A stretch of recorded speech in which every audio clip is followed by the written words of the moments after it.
कराची ऐं हैदराबाद डिवीज़न में मकानी चूंडूं सुभाणे ई थींदियूं। इलेक्शन कमीशन मकानी चूंडूं मुलतवी करण वारे सिंध हुकूमत जी ॿी दरख़्वास्त रद्द करे छॾी। सिंध हुकूमत खे मकानी चूंडुनि लाइ सिक्योरिटी जा फुलप्रूफ इंतज़ाम यकीनी बणाइण जो हुकुम। ॿिन्ही डिवीज़न में मकानी चूंडुनि लाइ सामान जी विरासत बि जारी।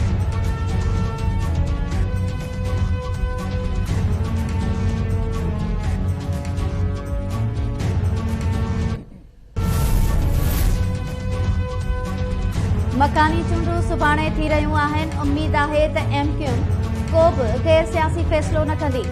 Peoples Party chairman Bilawal Bhutto Zardari MQ खे मकानी चूंडुनि में हिसो वठण जी दरख़्वास्त करे छॾी। बिलावल भुट्टो ज़रदारी चयो आहे त सुभाणे कारकुन ॿाहिरि निकिरनि ऐं वोट जो हक़ इस्तेमाल कनि। असांजो फोकस मकानी चूंडुनि ते आहे। पीपल्स पार्टी मुसलसल MQ सां राब्ते में आहे। हुकूमत खे को बि ख़तरो नाहे। असांजा नंबर्स पूरा आहिनि।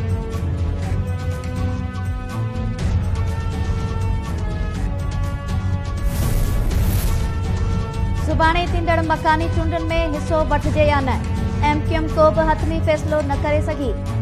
राब्ता कमेटी जे इजलास खां पोइ मुतहिदा अॻवान हतमी मुशावरत लाइ गवर्नर हाउस पहुची विया। मुतहिदा अॻवाननि जो चवणु आहे त तकबंदियुनि तां कंहिं बि रीति पोइ ते न हटंदासीं।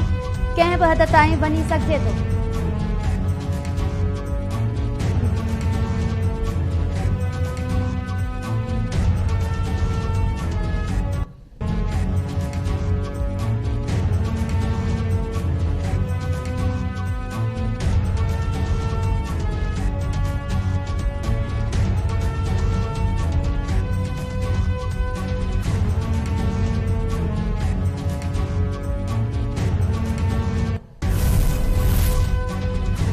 मकानी चूंडूं रोकण लाइ ऑर्डिनेंस आणण जो इम्कान रद्द। सिंध हुकूमत इलेक्शन कमीशन जे फ़ैसिले तहत सुभाणे कराची ऐं हैदराबाद में मकानी चूंडूं कराइण जो फ़ैसिलो करे वरितो। इलेक्शन कमीशन जे फ़ैसिले पास सिंध हुकूमत जो मुशावरती इजलास में कानूनी टीम ब्रीफिंग ॾिनी। ज़रियनि मूजिबि फ़ैसिलो कयो वियो त बल्दियाती एक्ट में तब्दीली बाबति को बि ऑर्डिनेंस जारी न थींदो। सिंध में आईनी हुकूमत आहे। को गैर आईनी कदम न खयो वेंदो। सिक्योरिटी ख़दशनि बावजूद मुकमल सिक्योरिटी फराहम कई वेंदी।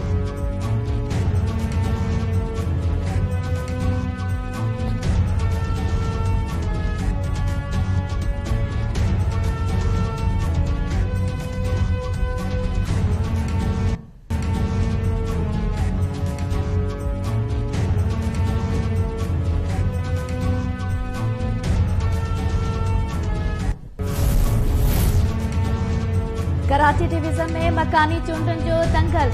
मुख़्तलिफ़ सियासी पार्टीज़ तोड़े आज़ाद उम्मीदवारनि समेत 17,000 खां वधीक उम्मीदवारनि में मुक़ाबलो।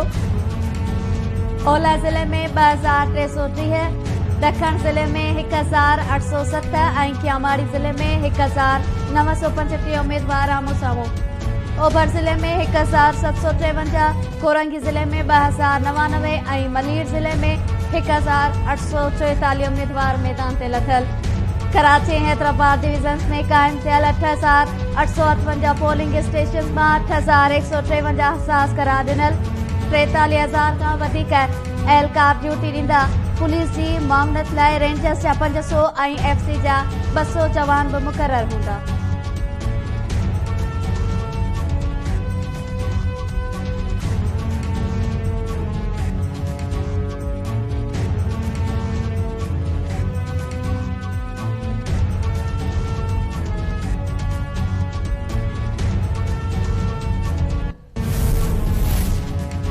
आसफा भुट्टो ज़रदारी कराची जे शहरनि खे पीपल्स पार्टी खे वोट ॾियण जी अपील करे छॾी।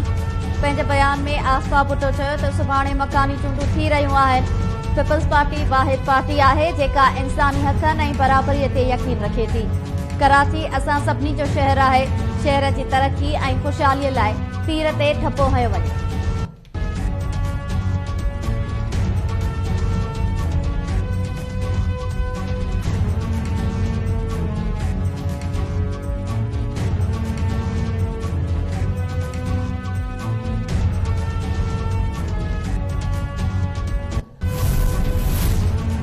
क़ौमी असेंबली मुद्दो पूरो कंदी। कंहिं बि रीति ब्लैकमेल न थींदासीं। वज़ीर आज़म शहबाज शरीफ की सदारत हेठि इजलास में फ़ैसिलो। इजलास की अंदरूनी कहानी भी साम्हूं अची वई। अॻूणो वज़ीर आज़म नवाज़ शरीफ़ वीडियो लिंक ज़रिए इजलास में शरीक थियो। वज़ीर आज़म शहबाज शरीफ़ चयो त कंहिं बि सूरत में इमरान ख़ान हथां ब्लैकमेल न थींदासीं। पंजाब ऐं केपी में भरपूर नमूने सां चूंडुनि में हिसो वठिबो। ज़रीर मूजिब वज़ीर आज़म शहबाज शरीफ़ सुभाणे अॻूणे सदर आसिफ अली ज़रदारी सां मुलाक़ात कंदो।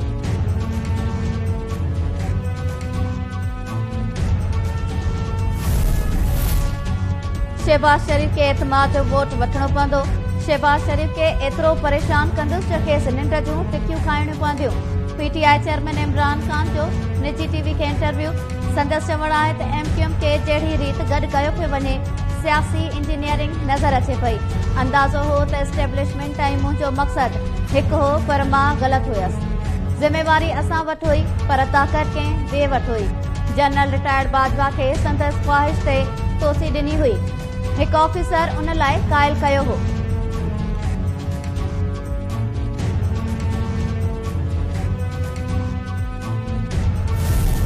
साल से हमारी ये बस जो है पाकिस्तान की, ये अगर बरकफ्तारी से और सीधे रास्ते में चल रही होती, चाहे वो मुकन्ना है, चाहे वो इंतजामिया है, चाहे वो इदारे हैं, चाहे वो हमारी अदलिया है, या चाहे वो सिविल सर्वेंट्स हैं या पॉलिटिशियंस हैं, मिलकर उस बस को हम सही समझ में लेके जा रहे होते तो आज हमें कर्जों की महंगी हमें आदत न पड़ती। ये पाकिस्तान मिसाल इसकी यह है कि एक हाथ में हमारे एक न्यूक्लियर ताकत है और दूसरे हाथ में किशकोर।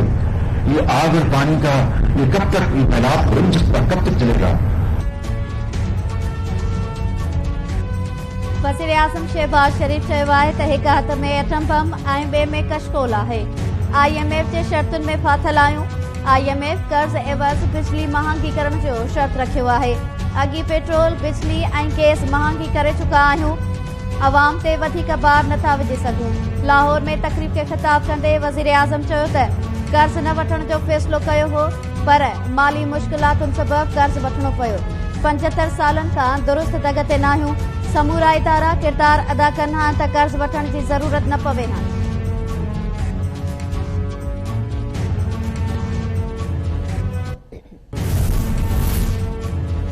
सिंध में अटे जे अघनि में वाध ऐं महांगाई ख़िलाफ़ मुख़्तलिफ़ शहरनि में सियासी ऐं समाजी धुरनि जा मुज़ाहिरा। नवाबशाह, जेकबाद, ठुल्ह, बाडह, मीरपुर माथेलो, शहदादपुर, नऊं दंबालू, खडड़ो, झोल ऐं कुंडरी में अटे जे अघनि में वाध ख़िलाफ़ एहतजाज कयो वियो। मुज़ाहिरीन चयो आहे त अटे ऐं ॿियनि शयुनि जे हथरादू खोट ख़तमु करे महांगाईअ ते ज़ाब्तो आंदो वञे।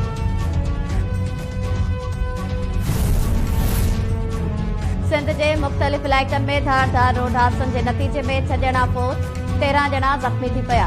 कानपुर वेझो इंडस हाईवे ते कार ऐं वैगन में टक्कर थियण सबबि औरत समेत 3 ॼणा फौत ऐं 12 ॼणा ज़ख़्मी थी पिया। फौतुनि में शाहनवाज़ लाशारी, सनाउल्ला लाशारी ऐं आमना लाशारी शामिल। ढोरो नारो वेझो ॻोठ फज़ल चौहान में रोड हादसे सबबि 2 ॼणा फौत, बाड़ी ज़ख़्मी। तलहार वेझो बाईपास ते ट्रैक्टर ट्राली 8 वरियनि जे नजीबुल्ला पठाण खे चिभाटे छॾियो। लाश अस्पताल मुंतक़िल, ट्रैक्टर ड्राइवर गिरफ़्तार। कुंडरी वेझो नीकरी खे परणाइण जी कोशिश नाकाम।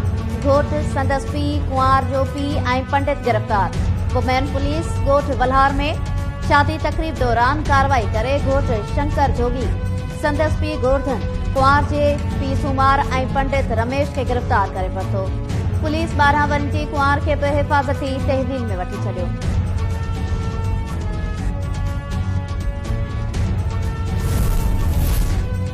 ओबावड़ो वेझो वापारी खां 10 लाख रुपया फुर, मोटरसाइकिल सवार हथियार बंदर।